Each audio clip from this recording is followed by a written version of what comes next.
नमस्कार, बहुत स्वागत है आप सभी का। मैं हूं आपके साथ कमरुद्दीन खान। बड़ी खबर से शुरुआत करेंगे। रायपुर से इस वक्त की बड़ी खबर मिल रही है, जहां पर विद्या मितानों के आंदोलन का आज 9वां दिन है और आज अनोखा विरोध प्रदर्शन की भी तैयारी हो रही है।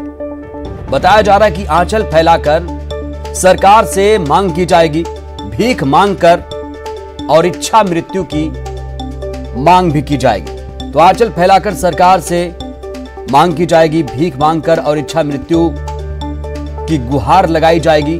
रायपुर से इस वक्त की सबसे बड़ी खबर आप देख रहे हैं, जहां पर विद्या मितानों के आंदोलन का आज 9वां दिन है और आज बेहद ही अनोखा प्रदर्शन करने की भी तैयारी है। आज करवा चौथ का व्रत भी है और इसी मौके पर एक इमोशनल कार्ड खेलने की भी कोशिश है विद्या मितानों की तरफ से। विद्या मितानों का जो आंदोलन है लगातार चल रहा है, लेकिन अभी तक लगता है कि प्रशासन ने, सरकार ने उनकी मांगों की तरफ कोई ध्यान नहीं दिया। ज्यादा जानकारी के साथ हमारे संवाददाता रायपुर से युगल तिवारी जुड़े हैं। युगल, बताइए क्या अपडेट है?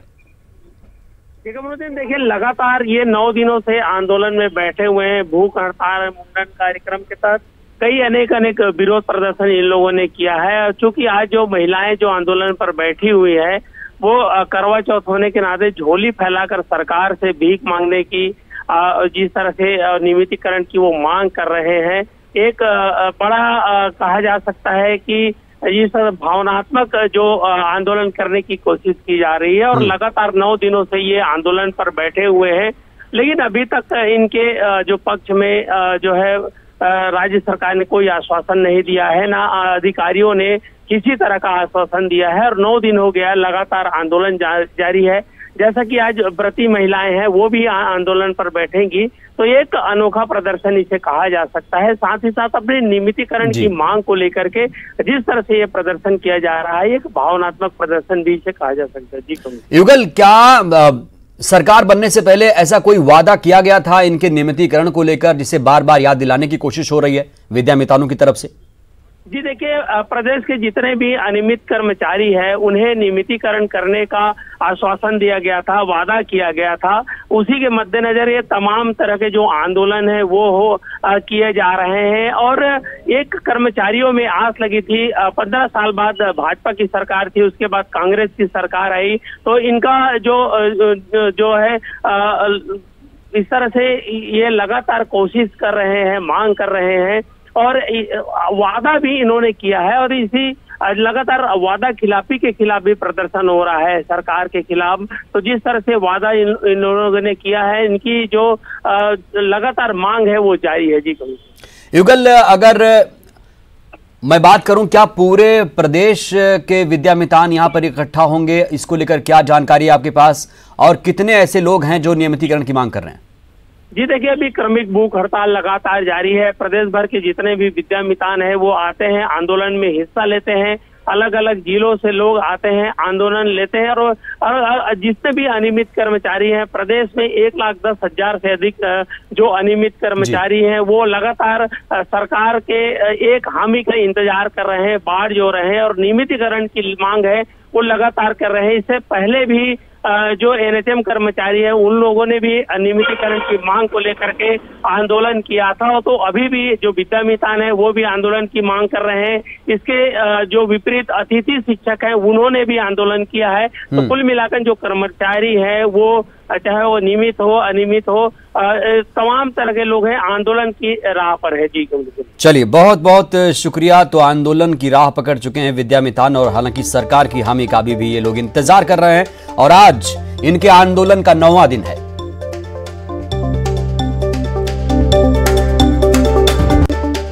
और बड़ी खबर एक और रायपुर से, जहां पर छत्तीसगढ़ में पटाखे पर प्रतिबंध, पाबंदी लगाने की मांग उठ चुकी है। इंडियन मेडिकल एसोसिएशन ने मांग की है।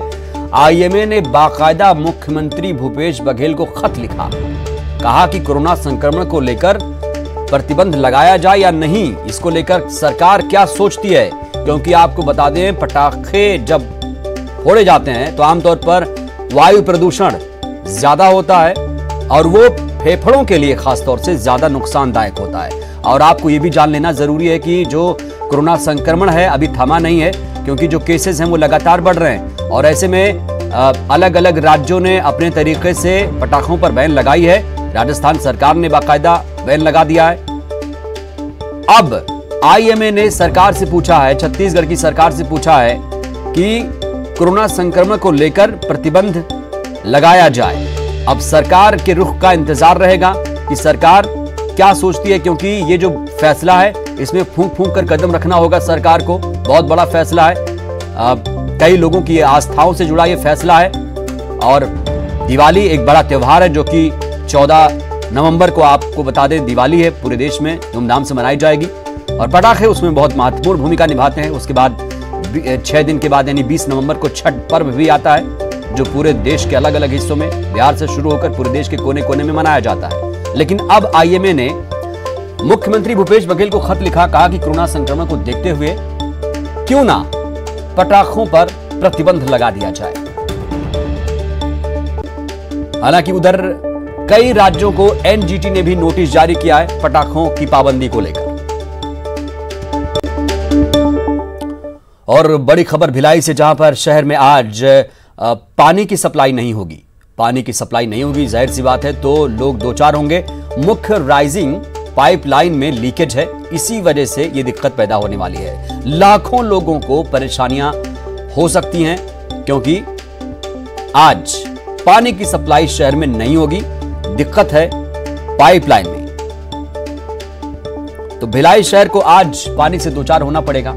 मुख्य राइजिंग पाइपलाइन में लीकेज है, अब इसे कब तक दुरुस्त किया जाएगा, कब तक ठीक किया जाएगा इस लीकेज को, पीएचई विभाग क्या कर रहा है, उसके अधिकारी क्या कर रहे हैं, ये देखने वाली बात होगी। नगर निगम की भूमिका भी अहम हो जाती है ऐसे में। लाखों लोगों की जो परेशानी का सवाल है, ऐसे में अब इस लीकेज को कब तक ठीक किया जाएगा, ये लीकेज कैसे हुई, तमाम बड़े सवाल हैं। लेकिन शहर में, भिलाई शहर में आज पानी की सप्लाई नहीं होगी, तो जो लोग इसको लेके डिपेंडेंट थे, खासतौर से एक बड़ी तादाद में लोग इस पानी का इस्तेमाल करते हैं, ऐसे में आज इन लोगों को बहुत ज्यादा परेशानियों का सामना करना पड़ सकता है। हमारे संवाददाता मिथिलेश जुड़े हुए हैं। मिथिलेश, जो ये लीकेज है कब तक दुरुस्त होगा? देखिए कमरुद्दीन, इसको शट डाउन किया गया है आज से। आज पूरे दिन काम चलेगा। कम से कम जो नगर निगम ने जो दावा किया है, बोला है कि आज कम से कम पूरा दिन लगेगा और कल भी संभावना हो सकती है कि कल भी आधा दिन से अधिक लग जाए। तो कुल मिलाकर जिस तरह संभावना बताई जा रही है, जब नगर निगम ही बोल रहा है 2 दिन करीब करीब लग सकते हैं इस मामले को लेकर, तो अभी संधारण कार्य लगातार जारी है और लगातार ये काम किया जा रहा है। मुख्य राइजिंग पाइपलाइन जो होती है, जहां से पूरे शिवनाथ नदी का पानी संपूर्ण शहर में सप्लाई किया जाता है, उसमें लीकेज आया है। तो अभी लगातार काम चल रहा है, लेकिन दावे जो किए जा रहे हैं कि हम पानी टैंकरों से सप्लाई करेंगे, लेकिन जितना बड़ा शहर है उसके हिसाब से जो बार बार जो जिस तरह के दावे किए जाते हैं वो खोखले साबित होते हैं।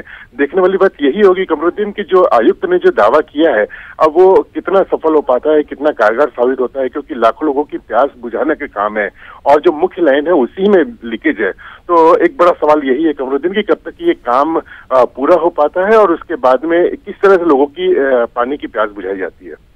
इससे जाहिर सी बात है मिथिलेश, बहुत ज्यादा लोगों को परेशानी आने वाली है। तो क्या भिलाई शहर इसके लिए तैयार था कि ऐसा लीकेज है और उसके लिए कोई वैकल्पिक व्यवस्था की गई है क्या? जैसा आप बता रहे हैं कि टैंकर से पानी की सप्लाई होगी, ये कितना मुमकिन हो पाएगा धरातल पर? देखिए, बार बार यही दावे किए जाते हैं जब भी इस तरह की कोई बातें आती है, पाइपलाइन में लीकेज आता है या फिल्टर प्लांट में कोई खराबी आती है, एक दावा यही किया जाता है कि हम पूरी तरह से तैयार हैं, पानी टैंकरों से पानी की सप्लाई की जाएगी, अन्य माध्यमों से लोगों तक पानी पहुंचाया जाता है। लेकिन सबसे बड़ी बात यह कि जब जब दावे किए गए हैं तब तक वो खोखले साबित हुए हैं। 24 घंटे के पहले ही ये अचानक से लीकेज आया है, उसके बाद में एक दिन के भीतर में ये दावा किया गया है कि हम पूरी तरह से तैयार हैं और पानी के टैंकरों से सप्लाई की जाएगी पानी की। लेकिन जब लाखों लोगों की मिथिलेश, इस दिक्कत से भिलाई शहर की कितनी फीसदी आबादी प्रभावित होगी?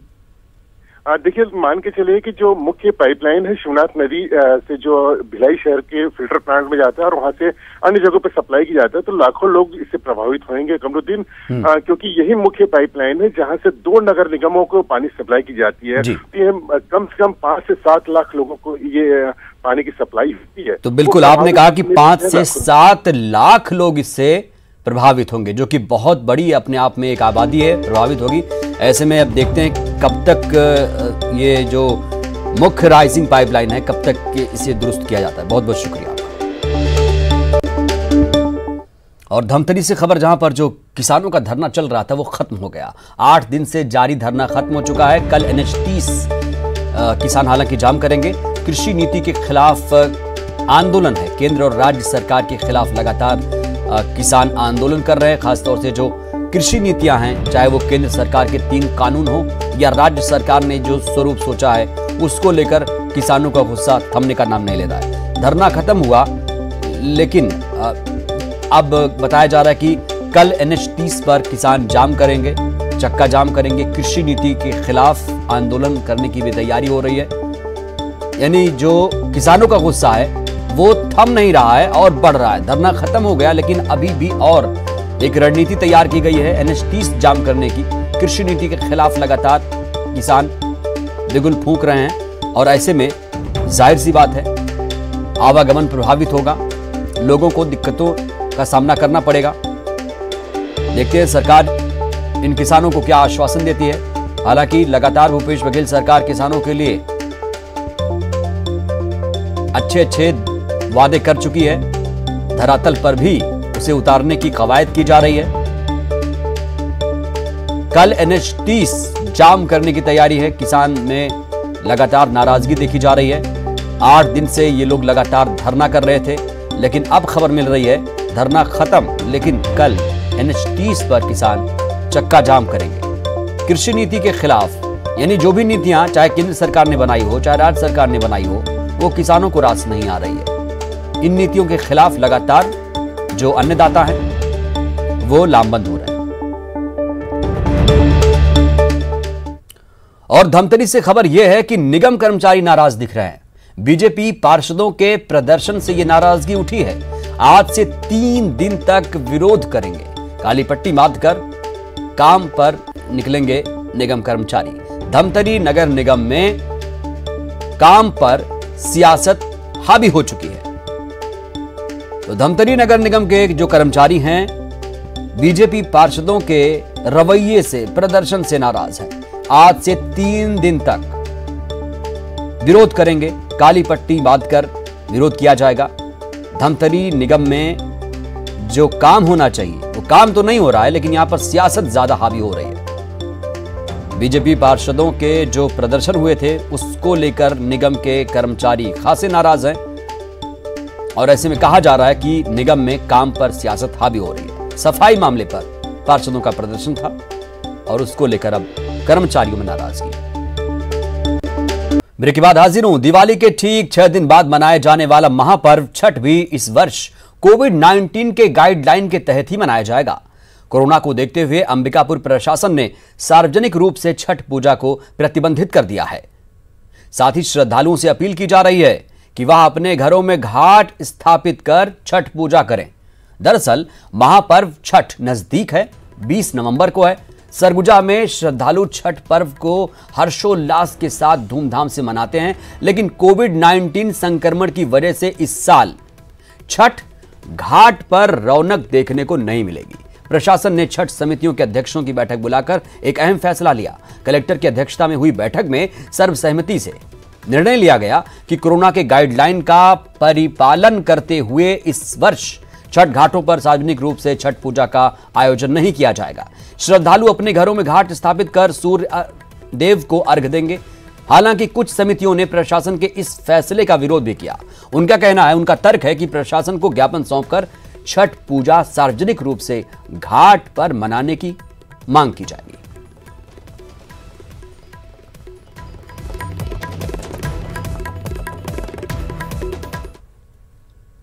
तो कोरोना महामारी की वजह से इस वर्ष त्योहारों के रंग फीके नजर आए हैं। गणेश पूजा हो या फिर नवरात्र, कोरोना के भय से लोगों ने सादगीपूर्ण ढंग से त्योहार मनाया। लेकिन कोविड-19 के संक्रमण के खतरे के बीच दिवाली पर्व में काफी उत्साह देखने को मिल सकता है। दरअसल अंबिकापुर प्रशासन ने हर वर्ष की तरह इस वर्ष भी पीजी कॉलेज ग्राउंड में पटाखा विक्रेताओं को दुकान लगाने की इजाजत दे दी।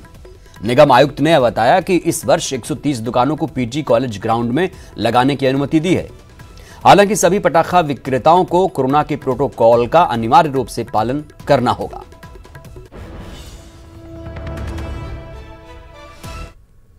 धारी हैं जितने भी एक प्रकार से अस्थायी लाइसेंसधारी रहते हैं, उनके लिए पटाखा दुकान हम पीजी खराई ग्राउंड में लगवा रहे हैं, जिसमें लगभग 130 के आसपास पटाखे दुकान उसमें लगने हैं। इनको इसी शर्त पे इनको आवंटित किया गया है दुकान की उक्त दुकानों के बीच में सोशल डिस्टेंस का पालन किया जाएगा। लगभग 4 फीट के आसपास का गैप हर दुकान के में रहेगा। और नवंबर महीने में ही ठंड ने दस्तक दे दी है। आपको हम आपका टीवी स्क्रीन पर 2 तस्वीरें दिखा रहे हैं, देखिए उसे आप, जो जशपुर और कवर्धा की हैं। जशपुर में ठंड के दिनों में पारा न्यूनतम 1 डिग्री तक पहुंच जाता है और कई इलाकों में बर्फ की चादर बिछ जाती है। जशपुर के पठारी क्षेत्रों में न्यूनतम पारा 18 तक पहुंच चुका है, जबकि मैदानी इलाकों में 22 डिग्री तक न्यूनतम तापमान पहुंच चुका है। धीरे धीरे ये ठंड बढ़ेगी और ठंड की वजह से यहां मौसम का आनंद लेने सैलानी आना शुरू कर देंगे। वहीं कवर्धा के चिल्फी समेत वनांचल में कड़ाके की ठंड पड़ने लगी है। सुबह सुबह पेड़ पत्तों में ओस की बूंदें जमने लगी हैं। ठंड का असर लोगों की दिनचर्या पर भी देखने को मिल रहा है।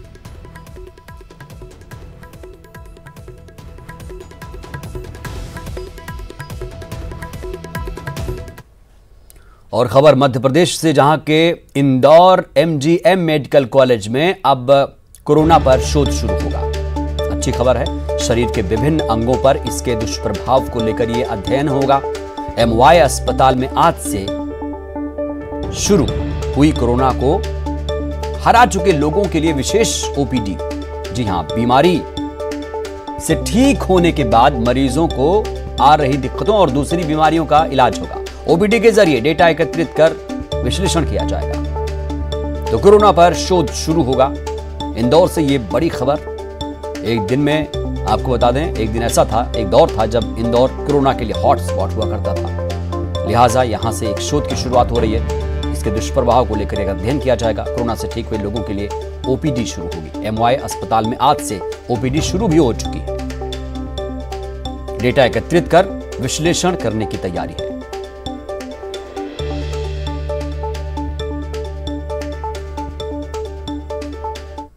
और बड़ी खबर छत्तीसगढ़ के कोरबा से, जहां पर सराफा दुकानों में चोरों ने धावा बोल दिया। एक ही रात 3 दुकानों के ताले तोड़ दिए, लाखों की जेवरात पर हाथ साफ कर दिया। पाली थाना क्षेत्र के पोड़ी की ये पूरी घटना आप तक पहुंचा रहे हैं, जहां पर एक ही रात में 3 दुकानों के ताले तोड़ दिए गए। लाखों के जेवरात पर चोरों ने हाथ साफ कर दिया है। सराफा दुकानों में चोरों ने धावा बोला है। आप सोचिए, यहां पर जाहिर सी बात है, जो पुलिस की गश्ती है रात में, उस पर कई सारे सवाल खड़े हो रहे हैं कि पाली थाना की पुलिस आखिर कहां सो रही थी, क्या कर रही थी, क्योंकि इस इलाके में एक ही रात में 3 दुकानों के ताले तोड़ देना कानून व्यवस्था पर सवाल खड़े करता है। और इसको लेकर आपको बता दें, जो ज्वेलर्स हैं, जो व्यापारी हैं, उनमें गुस्सा फूट पड़ा है, क्योंकि उनके जो दुकानें हैं, उनकी दुकानें जो हैं वो महफूज नहीं है। चोरों की नजर है और ताले तोड़ दिए जाते हैं। लाखों के जेवरात पर हाथ साफ कर दिया गया है। और त्योहारी सीजन में कोरोना संकट के बढ़ने का खतरा देश पर मंडरा रहा है। दरअसल जो तस्वीरें पूरे देश से सामने आ रही हैं, वो इसी ओर इशारा कर रही हैं कि आपकी लापरवाही कितनी जानलेवा साबित हो सकती है। कि कई लोगों ने अब सावधानी बरतना या तो बंद कर दिया है या बहुत ढिलाई ले आए हैं। ये बिल्कुल ठीक नहीं है। प्रधानमंत्री नरेंद्र मोदी ने हाल ही में देश के नाम अपने संबोधन और मन की बात में कोरोना संकट के मद्देनजर त्योहारों को लेकर लोगों से अतिरिक्त सावधानी बरतने को कहा था। लेकिन आप खुद भी देख रहे होंगे, जो तस्वीरें हमारे पास आई हैं वो चिंता बढ़ाने वाली हैं। त्योहारों को लेकर लोगों की खरीदारी तो शुरू हो गई है, लेकिन कोरोना को लेकर सतर्कता ना के बराबर दिख रही है। करवा चौथ की खरीदारी हो या दिवाली के लिए खरीदारी, सुहाग के सामान से लेकर मिठाई तक और पटाखों से लेकर घर की सजावट तक की दुकानों पर रौनक है। लोग खरीदारी कर रहे हैं, लेकिन इक्का दुक्का लोग ही मास्क, सैनिटाइजेशन और सोशल डिस्टेंसिंग को लेकर सावधानी बरत रहे हैं। रिस्क तो है, पर क्या कर सकते हैं। अब लाइफ को तो नॉर्मल चलना ही पड़ेगा ना। अब इतना टाइम हो गया, अब लोगों की जरूरतें हैं, तो वो तो फिर अमूमन सी बात है, वो तो करना ही पड़ेगा। तो डर तो है ही, लेकिन क्या करें, अब कमाना भी है। तस्वीरें दिल्ली की हैं, जहां बाजार में भीड़ को नियंत्रित करने के लिए पुलिस तैनात की गई और पुलिस लोगों को सावधानी बरतने के लिए चेता भी रही है। खरीदारी करा वही रहेगा, ऐसा भीड़। लेकिन लोग लापरवाह दिख रहे हैं। पुलिस वाले भी कह रहे हैं भाई साहब आप सामान लेने आए हो कि बीमारी लेने आए हो, लेकिन क्या वो जगह तो उतनी है ना। और ये मार्केट जो है 6 महीने से लगभग बंद सी है। अब जो जिसको भी थोड़ा खरीदारी करनी है वो निकल के आएगा, तो भीड़ इस वजह से है बस। लेकिन काम नहीं है बाजारों में, क्यों? पब्लिक के पास पैसा कम है इस टाइम, थोड़ा मन में डर है। लेकिन फेस्टिवल तो मनाना पड़ेगा, वो तो उसकी तो शॉपिंग जरूर करनी पड़ेगी। तस्वीरें उत्तर प्रदेश के मुरादाबाद से भी आई हैं, जहां महिलाएं करवा चौथ की खरीदारी को बाजारों में निकली हुई हैं। लेकिन यहां भी कोरोना को लेकर महिलाओं में खास फिक्र नहीं दिख रही। ऐसा ही हाल देश के अधिकांश शहरों का है, जो कोरोना संकट में बेहद जोखिम भरा साबित हो सकता है। त्योहारों में सभी स्वस्थ रहें, इसके लिए कोरोना गाइडलाइंस का पालन करना बेहद जरूरी है। न्यूज़ 18 नेटवर्क भी आपसे अपील करता है कि खरीदारी करने या घर से बाहर मास्क, सैनिटाइजेशन और सोशल डिस्टेंसिंग का जरूर ध्यान रखें, क्योंकि जब तक दवाई नहीं तब तक ढिलाई नहीं। Bureau report, news 18 network. अब बात करवा चौथ की करेंगे। करवा चौथ व्रत की तैयारी में सुहागिनें जुटी हुई हैं। उनके लिए मिट्टी के करवों का बाजार भी सजा हुआ है। तस्वीरें आप देखिए, शहर के बाजारों में मिट्टी के करवों के स्टॉल लगे हुए हैं, जहां अलग अलग साइज और डिजाइन के करवे उपलब्ध हैं। बाजार में 10 रुपए से लेकर 250 रुपए तक के करवे उपलब्ध हैं। सुहागिन महिलाएं व्रत की तैयारी के लिए करवा खरीदने में जुटी हुई है।